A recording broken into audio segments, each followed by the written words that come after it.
I forhold til vores gamle SCADA-system, så havde vi jo slet ikke de her betjeningsmuligheder, som vi har i Ixen nu. Du har et nemt overblik over, hvad der sker på værket, når du lige ser overbliksbilledet. DME har været til stede meget, ikke? Og har haft nogle folk på sagen, som har været rigtig dygtige og har noget erfaring i både gasmotorer, gaskedler eller solvarme. Det har givet noget ro i maven.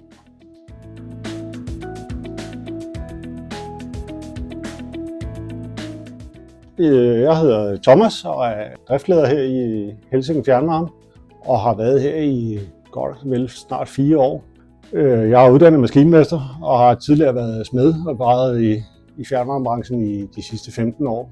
Helsinge Fjernvarme her er jo opstartet helt tilbage i 62. Det nye værk, som vi er i her nu, det blev så etableret her i 95. Vi er nuværende op på lige knap 2100 forbrugere og oplever en god tilgang på en 3-4% om året lige for tiden. Grundet alt det her cybersikkerhed, som er meget oppe i tiden lige nu, så valgte vi at opgradere. Der valgte vi så at gå på den her løsning med DME og simpelthen outsource alt, så server og SCADA-kæder og overvågning af alle vores systemer, det foregår over fra Holstebro af nu. Så IT-sikkerhedsmæssigt og i forhold til NIS 2 compliance, så er vi rigtig godt med nu. DME kommer og skifter en computer efter 5 år. De sørger for, at Ixen altid kører den seneste software, og alle firewalls er opdateret. Når vi tilgår værket betjening udefra, altså fra hjemmefra, når man har vagt, så foregår det gennem en jump host med flere sikkerhedsgodkendelser. Vores gamle SCADA-system, så havde vi jo slet ikke de her betjeningsmuligheder, som vi har i Ixen nu, så fejlsøgning er meget nemmere. Vi har nemmere ved at tage kontrol over enheder, altså sætte den i manuel, uden at være på lokationen. Skrue op og ned for pumper, manuelle sætpunkter. Vi fik sat 2 flowmåler ind på vores store akkutank, så nu har vi en bedre idé om, hvordan flowet er rundt på hele værket, hvornår vi lader og aflader på tankene. Selve betjeningen og overvågning og de informationer, der bliver lagret i det her også, så man kan tilgå tingene tilbage i tiden og få en historik i, hvordan er det komponenterne reagerer.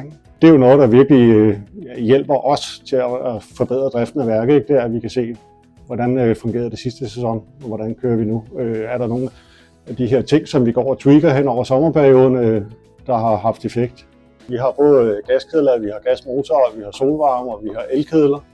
Så der har været meget planlægning i, hvornår kunne vi lægge hvad over i det her SCADA-system. Så vi havde en periode på godt et år, hvor vi kørte simultant med begge systemer. De har været meget samarbejdsvillige i, når vi har haft nogle ønsker til, hvad vi gerne vil se, og de data, vi gerne vil have frem på f.eks. hovedbilledet. Det er blevet tilpasset, og det er en løbende proces, fordi vi kommer stadig i tanke om ting, vi måske godt kunne tænke os at få flyttet et andet sted hen, og nogle billeder, nogle ting, der må godt være nemmere at tilgå. Og det er ikke andet end at lave telefonopkald, og så bliver det rettet til. De er altid nemmere at få fat i, og ellers oplever vi også, at altså de programmører, der har været på de forskellige enheder, de også tager telefonen, når vi ringer. DME røg med i udbuddet her på de her opdateringer af SCADAen, fordi de var med til at installere solvarme og lavede al styringen på solvarme her, og havde lavet et rigtig fornuftigt stykke arbejde og bygget nogle eltavler, hvor tingene var mærket rigtigt op, og der var styr på logningen derovre.